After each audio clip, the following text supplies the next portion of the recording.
नमस्कार। आज हम सेल बायोलॉजी में बीएससी पार्ट फर्स्ट के फर्स्ट यूनिट का अगला चैप्टर जो है वो सेल वॉल या कोशिका भित्ति पर चर्चा करेंगे।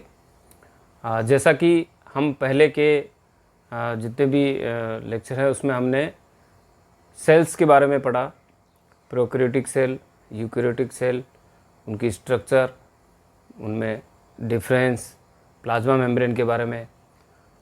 अब हम देखते हैं इसमें कि कोशिका भित्ति जो है वो क्या होती है, उसकी संरचना क्या है, उसमें केमिकल कंपोजिशन उसका क्या है, फंक्शंस क्या है और किस प्रकार की सेल में किस प्रकार की कोशिका भित्ति उपस्थित होती है।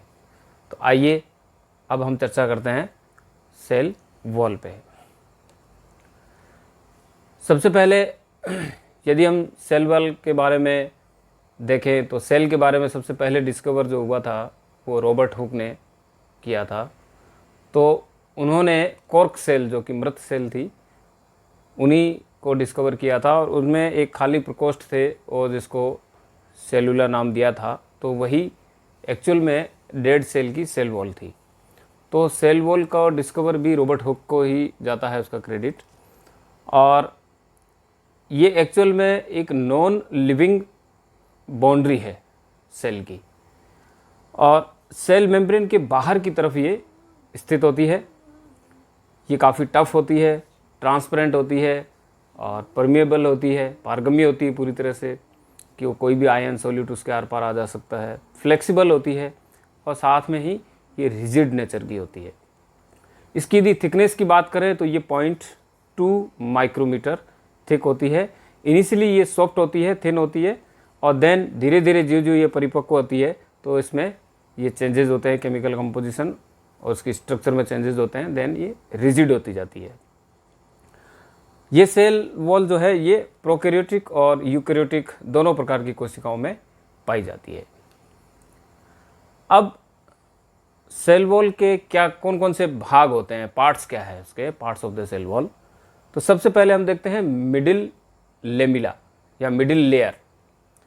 मिडिल लेयर जो है जब हम देखते हैं कि जब सेल डिवीजन होता है तो उस डिवीजन के दौरान जब क्रोमोसोम जब मध्य पटलिका पर स्थित होते हैं तो वहाँ पे जो मध्य पटलिका बनती है वो एक्चुअली मिडिल लेयर ही है, जिसके दोनों तरफ, या माइटोसिस की बात करें तो पूरी एक सिंगल लेयर होती है और मियोसिस में 2 क्रोमोसोम की रो बन जाती है।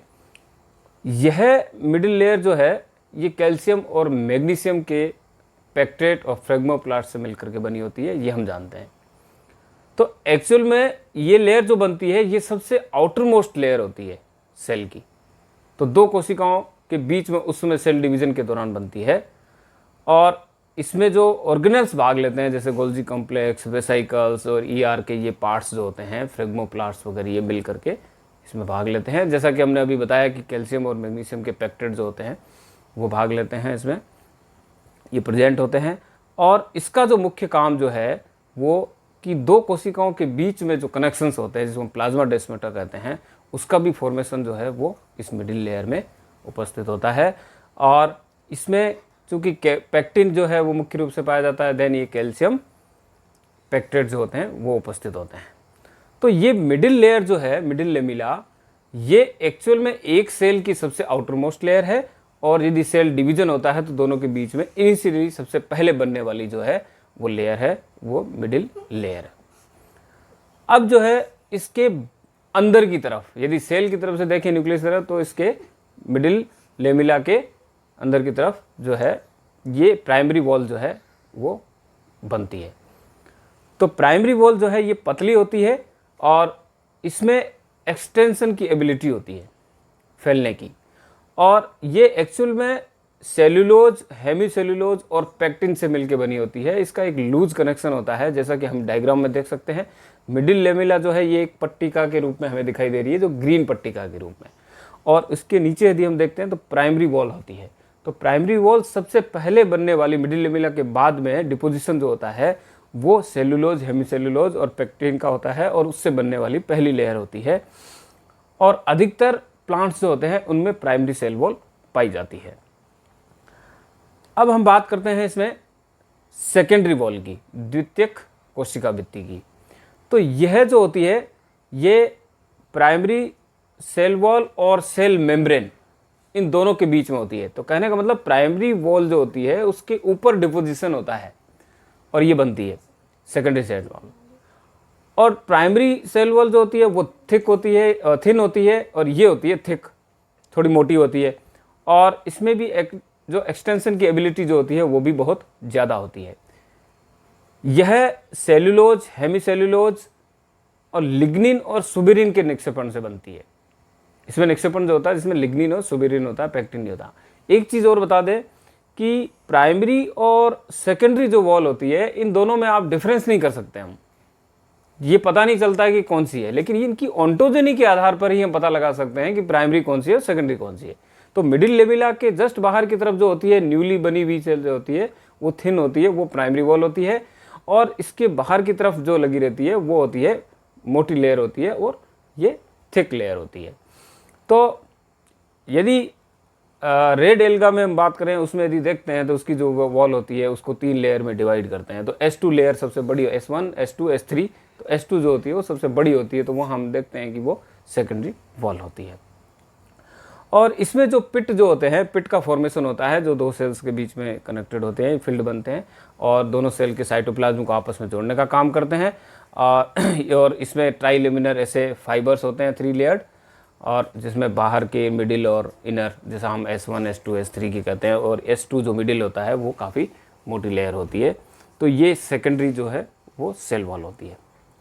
अब हम बात करते हैं तृतीयक कोशिका भित्ति या टर्सरी वॉल की। तो टर्सरी वॉल जो है वो एक्चुअल में सभी में नहीं पाई जाती है, ठीक है, वो कुछ ही प्लांट्स में होती है। स्पेशली जो है वो ट्रेकिड्स में होती है, ट्रेकिड्स के अंदर पाई जाती है, और ये बहुत पतली लेयर होती है। और जैसा कि हम इस डायग्राम में नहीं बताया गया, इसमें तो हम सेकंड प्राइमरी वॉल ही तक ही इसमें हमने बता रखा है, देन प्लाज्मा मेम्ब्रेन है। अब हम कंपोजिशन की बात करें, केमिकल कंपोजिशन की, तो प्रोकैरियोटिक सेल वॉल जो हमें पता है कि ये पेप्टाइडोग्लाइकन की बनी होती है, जिसमें म्यूकोपेप्टाइड या म्यूरामिक एसिड होते हैं। तो हमने 2 शुगर देखी थी इसमें, नाम और नाग, ठीक, N acetyl muramic acid, N acetyl glucosamine, और 4 उसमें अमीनो एसिड होते हैं। तो वो पेप्टाइडोग्लाइकन की वॉल जो होती है वो प्रोकैरियोटिक सेल वॉल होती है। और यूकैरियोटिक सेल वॉल जो है वो भी हम देखते हैं फंजाई के अंदर, जैसे काइटिन की होती है, पॉलीसेकेराइड्स, एल्गी के अंदर सेल्यूलोज या ग्लाइकोप्रोटीन्स होते हैं उसमें, और वाटर मोल्ड के अंदर देखते हैं ग्लूकन्स या सेल्यूलोज की होती है, और प्लांट के अंदर हम सेल्यूलोज की होती है। तो ये हम यूकैरियोटिक सेल वॉल की बात कर रहे हैं। एनिमल सेल में एब्सेंट होती है। और यहाँ पे जो प्लांट सेल की बात करते हैं तो एक्चुअल में ये सेल्यूलोज की बनी होती है, जो पॉलीसेकेराइड्स होते हैं हम जानते हैं, कार्बोहाइड्रेट्स। इसमें हेमीसेल्यूलोज भी होता है, काइटिन भी होता है, और लिग्निन भी पाया जाता है। और फैट में इसमें हम देखते हैं सुबेरिन, क्यूटिन, ये वैक्स वगैरह इसमें पाई जाती है। कुछ मिनरल सब्सटेंस होते हैं इसके अंदर, जिसमें सिलिका है, कैल्शियम कार्बोनेट है, कैल्शियम ऑक्जेलेट है, ये उपस्थित होते हैं। कुछ इसमें हाइड्रोलेजेस या इसमें ग्लाइकोप्रोटीन्स के 5 से 10% तक एंजाइम्स भी इसके अंदर पाए जाते हैं। अब हम बात करते हैं इसमें ultra structure of the cell wall. Cell wall जो है वो एक्चुअल में सेल्यूलोज जो होते हैं, जिसमें लॉन्ग ब्रांच्ड सेल्यूलोज जो होते हैं उससे मिलकर बने होते हैं, और ये इरेगुलरली या रैंडमली जो है वो डिस्ट्रीब्यूटेड रहते हैं, ठीक है। अब ये प्रेजेंट होते हैं जिसमें कई माइक्रोफाइब्रिल के बने हुए इसका नेटवर्क होता है, और एक जेल लाइक मैट्रिक्स के अंदर ये उपस्थित होते हैं, और मिल करके ये एक सेल वॉल का निर्माण करते हैं। और माइक्रोफाइब्रिल जो होता है वो लगभग 5 लाख ग्लूकोज के अणुओं से मिलकर बना होता है। यदि हम इसका कंपोजिशन देखें तो सबसे स्मॉल यूनिट जो है वो ग्लूकोज की होती है। ग्लूकोज, जैसा हम डायग्राम देखें स्टेप वाइज, ग्लूकोज से बनता है, कई पॉलीमर मिलकर के ये बनाते हैं सेल्यूलोज के कई सारे पॉलीमर मिलकर बनाते हैं मिसेल, और इससे ये बनता है माइक्रोफाइब्रिल, और कई सारे माइक्रोफाइब्रिल जो है वो मिलकर के मैक्रोफाइब्रिल का निर्माण करते हैं। तो इस प्रकार हम देखते हैं कि ये एक ग्लूकोज का पॉलीमर होते हैं या सेल्यूलोज के पॉलीमर्स होते हैं, जो कि जेल लाइक मैट्रिक्स के अंदर इरेगुलरली ये अरेंज रहते हैं और मिल करके ये सेल वॉल का निर्माण करते हैं। अब हम बात करें कि जो मैट्रिक्स होता है वो किससे बनता है। मैट्रिक्स होता है ये, इसमें जल होता है, वाटर होता है, हेमीसेल्यूलोज होता है, पेक्टिन होता है, ग्लाइकोप्रोटीन्स और लिपिड्स इसके अंदर पाए जाते हैं। अब दो सेल्स के बीच में प्लाज्मोडेस्माटा रहते हैं और ये प्लाज्मोडेस्माटा जो है वो कनेक्शन का काम करते हैं, दोनों सेल के साइटोप्लाज्म को जोड़ने का काम करते हैं, और सेल कम्युनिकेशन जो होता है वो इसी से प्लाज्मोडेस्माटा के through cell to cell communication cytoplasm के थ्रू बना रहता है।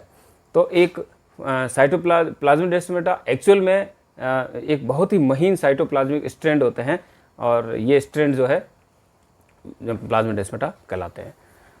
अब क्यूटिन और सुबेरिन की लेयर जो होती है वो भी प्रेजेंट होती है और ये सेल वॉल की सबसे आउटरमोस्ट लेयर होती है, सबसे बाहर की तरफ यहाँ पाई जाती है, और दो सेल के बीच में जो इंटरसेल्यूलर स्पेस जो होता है वो पाया जाता है और उसमें जल व एयर प्रेजेंट होती है। और यहाँ हम डायग्राम में अच्छी तरह से देख सकते हैं कि बीच में वैक्यूल है और जो डार्क लाइन जो है ये हेक्सागोनल सेल का डायग्राम है। इसमें हम देख सकते हैं कि बीचों बीच जो डार्क लाइन है वो मिडिल लेमिला है, और जहाँ पे जो मिडिल लेमिलाएँ मिल रही है तीन सेल की, वो बीच में जो स्पेस है, ये स्पेस बना हुआ है, ये एयर स्पेस होता है।